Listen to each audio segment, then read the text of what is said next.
Hello. It's Debs. How are you? Oh, good. Thanks yourself. Fine, thank you. As you can see, I've been promoted. I have a new job. As if you're not busy enough. Oh, it's all good. We are live on YouTube and we're live on Zoom as well. So we've got a couple of participants. We've got 2 attendees. I don't know if you're going to do interactive today. Would you like me to? Today is a bit of a question and answer session. So what I've covered last week and this week, and particularly the assignment that's due this Friday. So I did explain in my recorded lecture that students can come to this session with questions that they have about the assignment. So it's definitely going to be more interactive than me just lecturing. Okay, great. So what I'll do is I'll promote everybody to panelists as they come in. Yes, perfect. Okay, great. Take it away. Have a lovely session. Thanks.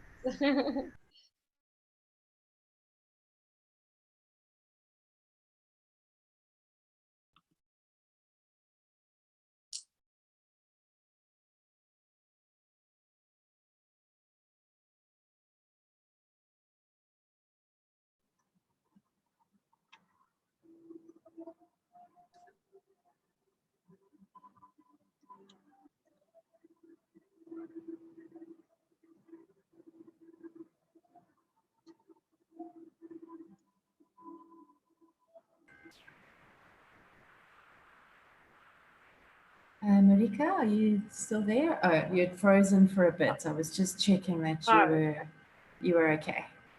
Yeah, no, I'm good.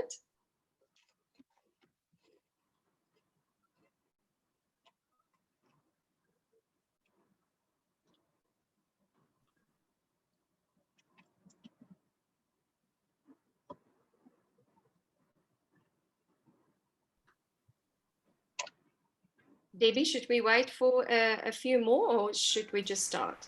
I think you can start. We've got Zara and Ryan. Ryan, yeah. And then the other attendee is Johan, which I won't promote him, but Bongiwe is getting promoted now. So okay. I'll just keep an eye, and as they come in, I'll push them through for you. Okay. Awesome. Thank you. Thank you so much. Enjoy. Right, welcome everyone. It's lovely to sort of see you, Zara, Bongiwe, Ryan, and hopefully we'll have a few more joining us. So as I said in my recorded lecture last week, that the aim of this session is really to answer any questions that you have on the content that we've covered to date, and also on your lesson plan that is due this Friday. And yeah, so I think let's start off by first answering your questions if you have questions. And if not, I can then take you through the lesson plan, going through each section and what is required under each section, if that is okay with you. So perhaps if you can just send me a thumbs up if you are good with that.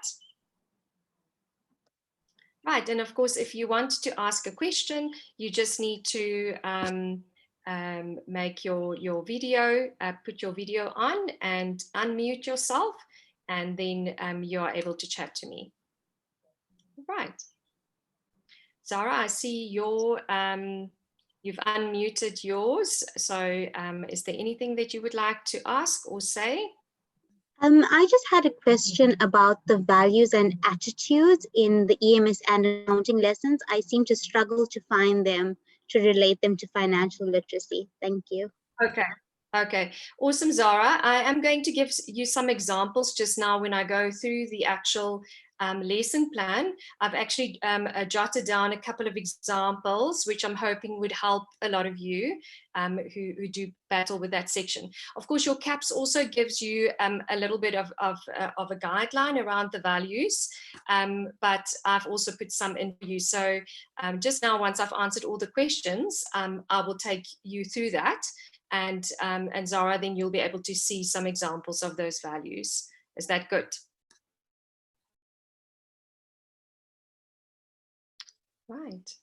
Bongiwe, Ryan, any questions from your side?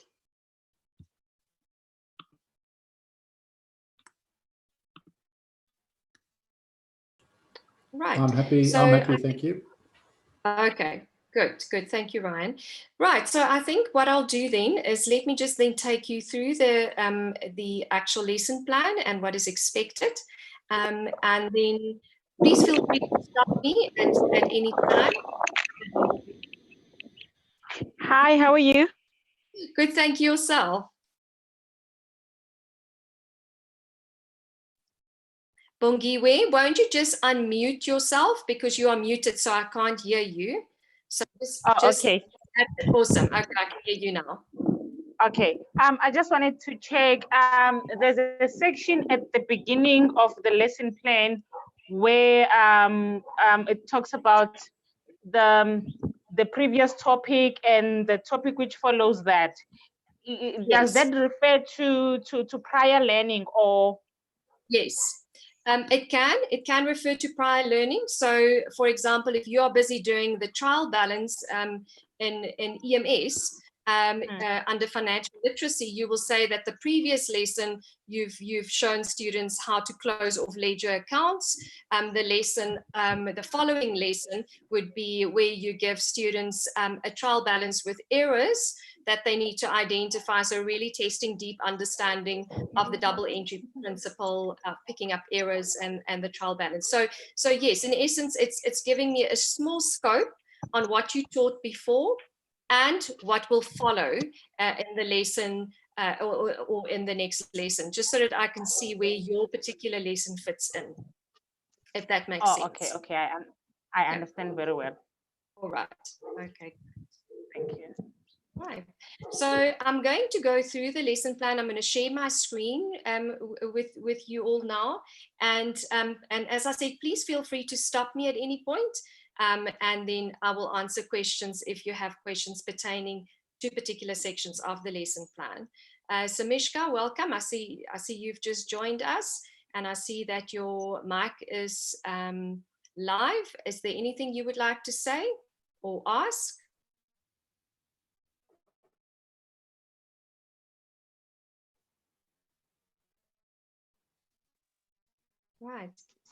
Right. So Mishka, if you perhaps you can just unmute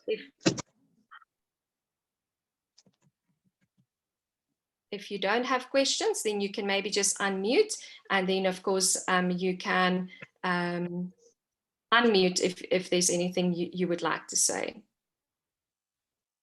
All right. Okay, so I'm going to share my screen with you quickly. And I hope you can all see it.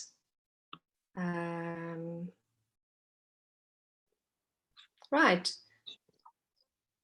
Let me know if you cannot see my screen. Right, so what I've done just to make it easier to go through what the lesson plan requires is that I have just sort of started showing what topic the EMS will focus on, what topic accounting, and then of course the topic that business studies will focus on for this particular task. And you would have seen this in your instruction sheet or your task sheet on ECI. So for EMS, we are focusing, of course, this semester on financial literacy, which is the accounting component of EMS. And your particular lesson needs to focus on grade 8 term 4, the financial literacy topic there in term 4, which is mainly general ledger and trial balance. So you can pick any subtopic from that financial literacy topic that you would like to teach. I think it is also important to note that a lesson is not necessarily a lesson as in school, as in a 30-minute lesson or an hour lesson. Your lesson plan could be a lesson that runs over a week. Of course, then it is important to indicate the time frame for each phase of your lesson, which I'll get to just now. It is also important that if you indicate the basic information at the beginning of your lesson plan, that you don't just tell me it's a double lesson. Remember that different schools have different time frames for their lessons. So in some schools, a double lesson could be an hour. In other schools, a double lesson could be 80 minutes, or it could be, 60 minutes or something like that. So please make sure that you do indicate the actual time, an hour lesson or an hour and a half lesson, or as I said, it could even be a 4-hour lesson that will run over 2 or 3 days. That you can also do. In accounting, we focus on cost accounting, which is in the term 3 grade 11 curriculum. So again, anything, you can pick anything from that cost accounting topic under term 3. And in business studies, your lesson needs to focus on grade 11, term 4, team dynamics and conflict management. And there are quite a lot of nice subtopics under that main topic in term 4. Right, so as the previous lesson plan in semester 1, I provide you with a template. I find that's just easier, I think, for you, and certainly also to assess. It makes it easier for me. And throughout this template, I'm guiding you as to what it is that I want you to focus on. And so you will see when you click, I've kept this lesson plan a Word document so that you can work with it as well. And so when you click on template provided, it will take you straight to, I'll show you quickly, it will take you straight to the template. So of course you can copy and paste that into your own Word document, and then you can work in that template if you like, or alternatively, if you find it difficult to work in this table format, you can just copy these headings as in this template and work in your own template. I'm also happy for you to do that. Right, so using the template, what I would like to see in this particular lesson plan is that you show knowledge and evidence that you understand different teaching and learning strategies. And this we've covered in Unit 2. You also will find nice resources on that on your ECI page. Again, I would like to see that you actually use some of these, and I think don't just go with the ordinary. I think show me that you understand different teaching and learning strategies and that you are using them in the right context. Also, of course, using a variety of teaching skills and techniques, which forms part of your Unit 3. And very important here, because last week and this week, the focus is on inclusive education. I would really like to see something on inclusive education in your lesson plan, and I will explain more about that just now. The lesson plan must, of course, also include the key elements of the lesson and the different lesson phases. So last semester, I found that a couple of students got confused with these lesson phases. And so again, perhaps go back to the notes in semester 1. I did put those notes on your ECI page for semester 2 as well. And perhaps just make sure that you go through that again. Sorry, I'm scrolling down fast. It's looking at the orientation phase, the exposition phase, the internalization phase, and the application phase. And if you would like me to, I can explain those phases again to you in this session. Some students got it confused with something else from the notes, and they didn't cover those 4 lesson phases. So quite important that you refer to that if you are unsure about what those lesson phases are all about. And then, of course, I give you a rubric. Also quite important to look at the various criteria on the rubric and the marks allocated to each criteria Important to familiarize yourself with that. And maybe just before you upload your lesson plan, ensure that you go through the criteria and then make sure that you can sort of tick that you have covered everything that I would be giving a mark for in the rubric. All right. And then, of course, very important, you will be submitting your lesson plan through Turnitin, like all your other tasks you've done for me last semester. So again, very important that it is your own work. It was unfortunate that last semester, a few students copied lesson plans from study guides and all sorts of other teacher resources. And of course, when you upload it through Turnitin, it picks it up as 50, 60, 70, or sometimes even 100% similarity. And unfortunately, in a case like that, you will be awarded 0 for the task. So this should really be your own work. It doesn't have to be perfect. The aim is to see that you apply everything that we have learned, and the format that I choose for the application happens to be a lesson plan. But it is a nice format to see how you apply the things that we have learned over the last 2 or 3 weeks. Right. So your rubric, which you can go through yourself. I'm not going to read the various criteria and marks to you, but just to pay attention that you need to double check that your lesson plan is free from any errors, spelling errors, typing errors, and so forth, that your assignment is handed in on time, and that your Turnitin similarity score is reasonable. Now, I say reasonable because, of course, if you are referring to information from CAPS, or you are referring to values or skills from CAPS, it will pick up similarity, which is completely understandable, and I will not be marking you down for that. The Turnitin shows me also the sources that your work is similar to, so I'm able to see whether it is copied verbatim, word for word, or whether you refer to it because you have to refer to it. So students have asked me in the past, what is an acceptable similarity score? And I've mentioned that it depends on the actual task and what the task requires. So I would say 20%, 25% similarity, given that it is not chunks of information copied from other sources. Is absolutely fine. If I do pick up that your Turnitin score is very high, and I have the time, given that I have large student numbers, I might send you an email to ask you to just relook at your particular lesson plan, because the Turnitin score is very high. So I will alert you to that. Right, so let's look at the template. First of all, the routine information, which you will see if you look at the rubric, I think only counts 5 marks out of the 50 marks. Oh yes, I've also indicated the mark allocation here on top. You will see that it's the basic information that you fill in, the name of the school. Of course, most of you are not in schools now. You can really fill in any name of any school there.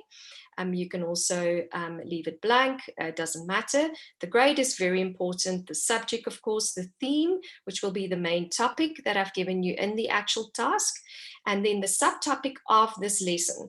Try to explain that it would be, for example, if it is the general ledger in EMS under the financial literacy topic, say that you would be teaching students how to open ledger accounts and how to transfer opening balances from a trial balance into the ledger, the actual ledger, the various ledger accounts. So try and be quite descriptive here what the subtopic of this lesson is. And then very important, as Bungiwe asked, the subtopic of the lesson that came before. So just very briefly, maybe 1 or 2 sentences, tell me what you've covered the lesson before this particular lesson, and then also what you will cover in the lesson after this, so that I can see the context of this lesson that you are handing in. Make reference to CAPS, the page number, and again, that's easy because you just refer to the topic that I've given you, and then the duration of the lesson, as I said, really important. Please refer to hours or minutes here, and not just double or triple lesson or a week.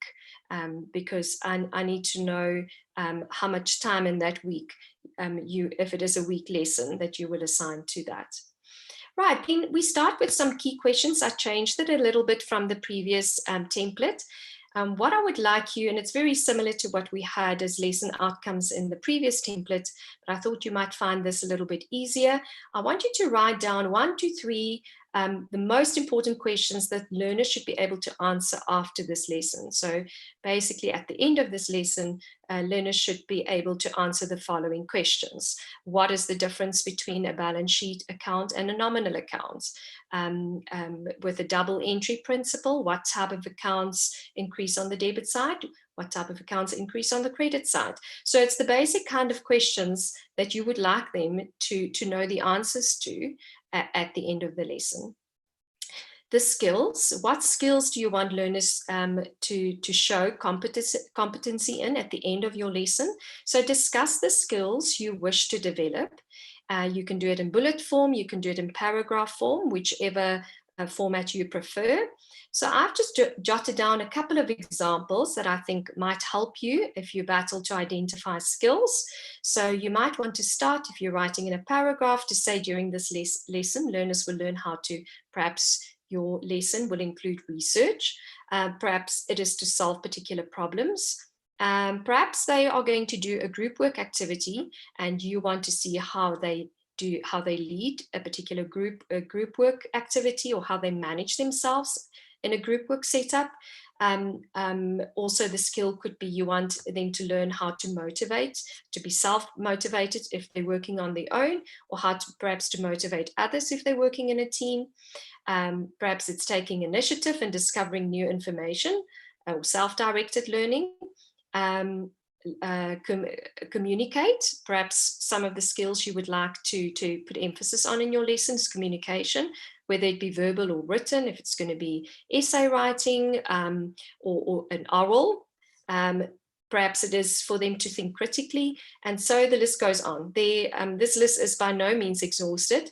There are quite a lot of skills that you can add to this list, but of course I'm hoping that this will help you with the skills section. Attitudes and values, again, is quite broad, and one could almost say, what does this lesson promote as being maybe good or just or fair?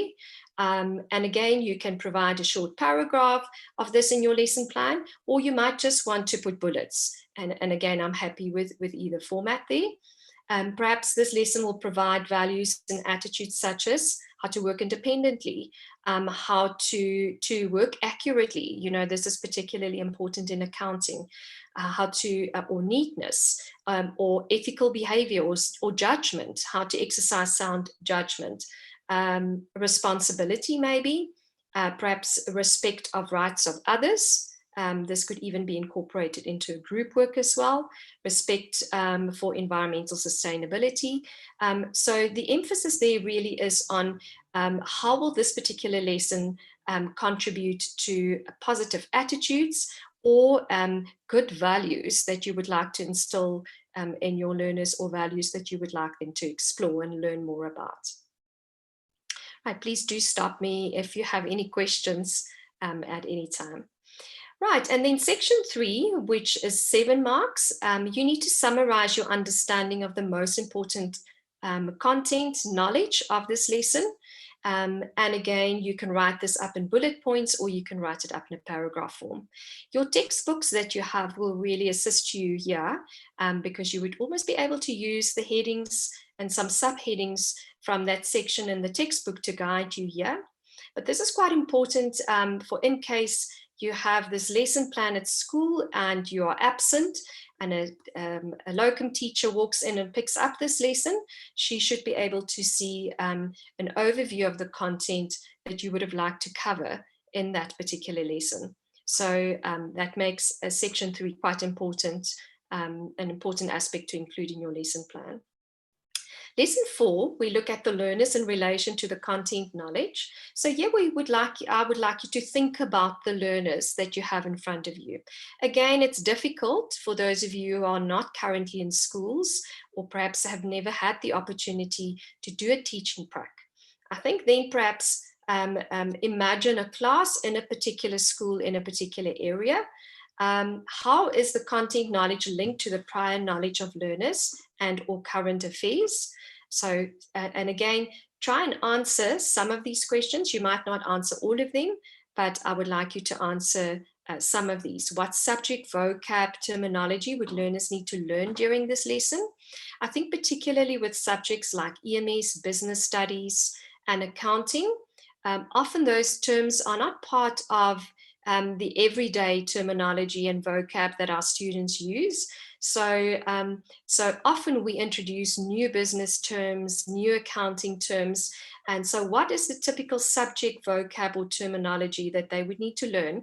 And that some of them might actually battle with. And so again, it will make you think on about how you would make those particular terms more accessible to your learners. What examples can you use to help learners understand better? Particularly in business studies, I find that students learn so well with examples, especially with new content. You know, if you want to explain a strategic alliance, then it is, and you use something like an engine and a wimpy, and you combine those two and you use that as an example of a strategic alliance, they just understand so much better when we use real business examples. So think about what kind of examples would you use to help your learners understand that particular section better. What evidence of understanding should learners produce during the lesson? So how would you test understanding? What common misunderstanding or mistakes might learners make during this lesson?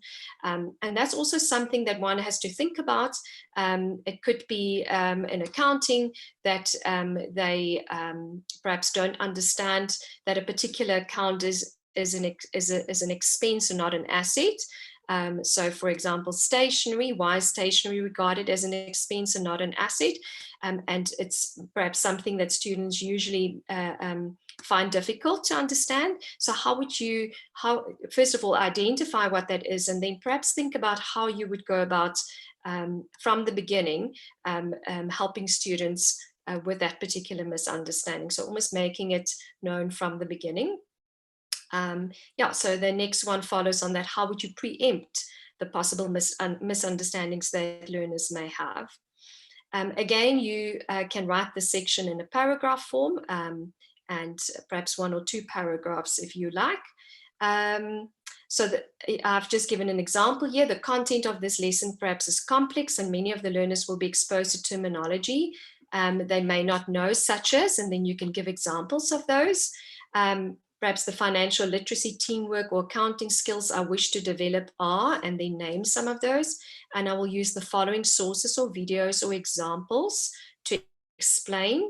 And then common misunderstandings could be. So your paragraph could look something like that example that I've just given. Right. Section 5, diversity, barriers to learning and inclusive education. As I said, it's quite important that you engage with the live lecture from week 3, and in order for you to see examples of typical barriers that you might have to address in your classroom. So what aspects of learner diversity need consideration in your lesson? So there are lots and lots of barriers. I've just asked you to perhaps focus on 2 of those. If you would like to mention more, you're welcome. But if you could identify at least 2 possible barriers to learning that students might experience in your lesson, how do you anticipate dealing with those 2 barriers in your lesson? So the example I've given in the actual task sheet is a language barrier. So if a lot of your students in your class is perhaps not English home language speakers, you might find that language is a barrier for your particular lesson. And let's just say you are going to be explaining important terms, and then you are going to be giving them a worksheet. You might want to provide them with a glossary to the worksheet that will define certain terms. You might allow them to use their phones to Google some important terms or difficult terms that they battle with. You might even want to include some pictures or visuals in the presentation that will help these learners as well. So when you write up, again, you can write it up as 2 bullets. or you can write it in a paragraph. And it could be something like the group I teach is, it's quite a large number of learners, which could also make it difficult to attend to individual barriers. They maybe come from different backgrounds, they speak different home language, and so a possible barrier could be language. The strategy I would use, and then you carry on to explain what your strategy is. So that's sort of what I would like you to focus on in section 7. And again, I've given quite a lot of examples of different barriers in your week 3 live lecture. So do go back to that and maybe just listen to the short section on the various barriers for you to be able to identify those. Then your teaching strategies and skills. You can refer to Unit 2. And we have learned a number of teaching strategies and skills. So again, you can apply, perhaps you want to apply one in detail, and that's absolutely fine. Or you might want to apply 1 or 2 of those. And this is very similar to what you did in your lesson plans last semester. So not really lots of new things there. Just the 3 new teaching strategies that we've covered this semester. Then your lesson phases and teaching skills or techniques. Please note, and I've indicated here, or I put a yellow highlight here, please indicate as far as possible the duration of each lesson phase. So if your orientation phase is going to be very quick, 5 minutes, then just indicate perhaps in brackets after orientation phase 5 minutes. Then I know I can also judge whether you have allocated a reasonable amount of time for each phase of your lesson. The reason I say that is because some students also battled last semester with their lesson plan, and that they wanted to do too much in an hour. For example, they wanted to teach quite a lengthy section, and they wanted students to do group work, and they wanted students to give feedback on the group work, and the class size, for example, was 35. So when I look at that, I can see that it is impossible for that teacher to cover all of that in an hour lesson. So if you indicate the time frame, more or less, obviously, then I can also see whether it is a reasonable lesson plan for what you want to cover. So you have your orientation phase, your exposition phase, your internalization phase, and your application phase. Now, in semester 1, I've explained these phases, and forgive me if you've heard this already, but I've explained the phases using the example of how to fry an egg, because I think it's simple and it helps us to understand the difference between the phases. So if your lesson is going to be around how to fry an egg, and I know this is not a consumer studies lesson, but I try to sort of just see where we go with this. If the lesson is about how to fry an egg, your orientation phase, and if you go back to your notes and read up on the orientation phase, it should be something that would spark an interest. It often is difficult of the lesson to get students to all pay attention and to focus. So it really needs to be something interesting, something that will spark interest and draw them all into the lesson. So if the lesson is how to fry an egg, your orientation phase might be interesting facts about eggs, or a YouTube clip on a guy standing on a whole lot of eggs, and or the size of an ostrich egg or whatever, but it might be something that will just get them excited about the lesson. Your exposition phase, you would explain the steps through the steps on how to fry an egg through direct instruction. So if your exposition phase is teacher-centered, then it would typically be a direct instruction or a class discussion led by you. And for example, it could even be student-centered, your exposition phase, where you perhaps do a flipped classroom and you let students watch a video on how to fry an egg at home. And then when they come to class, you can then test their understanding of the YouTube clip or the video that they've watched at home. If your exposition phase is teacher-centered, then typically your internalization phase will be learner-centered, and vice versa. So if your exposition phase was you explaining the steps on how to fry an egg, the internalization phase could be you checking to see if they know the steps that you have taught during the exposition phase. And perhaps here you can give them a group activity where you give them steps and they have to put it in the correct order with the group, and perhaps the team who can do it first, you know, there's a little prize or something like that.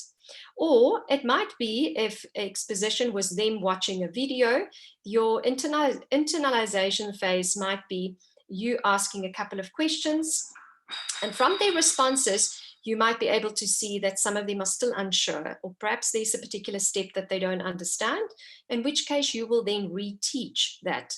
So that's the internalization phase, checking to see whether they know or understand what has been taught or explored during the exposition phase. And then, of course, the application phase could be a homework task. Perhaps you're sending them home to prepare an oral, which they will come to school and explain different desserts that they can make with an egg, or perhaps they will go home and fry an egg at home, do a practical, record themselves and hand that in to be assessed. Or it could even be you testing them in a particular test on how to fry an egg to see if they understand that. So, so in a nutshell, I'm hoping that that example has helped you a little bit in understanding how to write up the lesson phases. If you're still battling with that, you are more than welcome to email me, and I can send you a short little description of what I've shared just now. Right, I'm happy to do that. And then at the end of your lesson plan, I would just like you to sign a date acknowledging that it is your own work. So just a short little statement of authenticity. Yeah, just as I said, to show that it is your own work that you are handing in. Yeah, so that is the lesson plan for the end of this week. I think it is due on the 28th, on Friday. And then you have another lesson plan coming up in 2 weeks' time. If I'm not mistaken, it's the 7th of September. And that lesson plan, again, the format will be very similar to this one, but we are going to, the emphasis of that lesson plan will be on ICT. So looking at how you incorporate technology into your lesson, whereas the emphasis here was on inclusive education and barriers to learning. Right, so I hope that has helped you somewhat, perhaps clarified some questions that you might have had. Yeah, are there any questions from your side?